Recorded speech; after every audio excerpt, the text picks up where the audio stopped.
রাজধানীর কাপ্তান বাজারে ফুটপাত দখল মুক্তি উচ্ছেদ অভিযান চালিয়েছে যৌথ বাহিনী। এ সময় ৫ ব্যবসায়ীকে জরিমানা করা হয়। গতরাতে নির্বাহী ম্যাজিস্ট্রেট আমিনুল ইসলামের নেতৃত্বে মুরগির পাইকারি বাজার কাপ্তান বাজারে এ অভিযান চালায় যৌথ বাহিনী। এতে অংশ নেয় সেনাবাহিনী ও ওয়ারি জোনের পুলিশ। বিস্তারিত প্রতিবেদনে। যৌথ বাহিনীর অভিযানে মধ্যরাতে দৌড়ে পালাতে শুরু করে রাজধানীর কাপ্তান বাজারের মুরগি ব্যবসায়ীরা।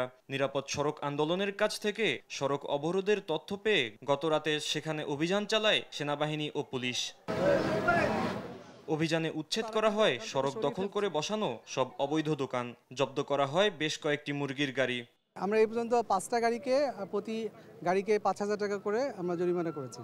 অভিযান শেষে অবৈধ 5টি মুরগির গাড়িকে 25,000 টাকা জরিমানা করেন ঢাকা দক্ষিণ সিটি কর্পোরেশনের নির্বাহী ম্যাজিস্ট্রেট। তবে ব্যবসায়ীরা সিটি কর্পোরেশন থেকে দোকান ইজারা নেয়ার দাবি করলেও নির্বাহী ম্যাজিস্ট্রেট বলছেন ইজারার মেয়াদ শেষ হয়েছে আগেই। ফ্লাইওভারের নিচে 2টি অংশে এটি ইজারা দেওয়া আছে সিটি কর্পোরেশন থেকে। তো সেই ইজারার যেটা একটা চুক্তি থাকে বা মেয়াদ থাকে, ইজারা মেয়াদ অন্তে এখন এটি খাস কালেকশন করা হচ্ছে। এই মার্কেটটা আজকে 50 বছরের উপর, এখন যদি ফট করে আমাদেরকে বলে বন্ধ, আমরা কোন দিকে যাব? আমাদের যদি অন্যদিকে এটা স্থানান্তরিত করতে পারতো তাইলে আমাদের জন্য ভালো হইতো।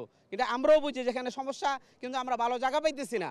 স্থানীয় বাসিন্দাদের অভিযোগ, কাপ্তান বাজারের অবৈধ মুরগির বাজার দীর্ঘদিন ধরেই এলাকাটিতে চরম ভোগান্তির কারণ হয়ে দাঁড়িয়েছে। সিটি কর্পোরেশনের এ অভিযানকে সাধুবাদ জানান তারা। রাজধানীতে এ অভিযান নিয়মিত চলবে বলে জানায় যৌথ বাহিনী। ফাহিম ইউসুফ, দেশ টিভি, ঢাকা।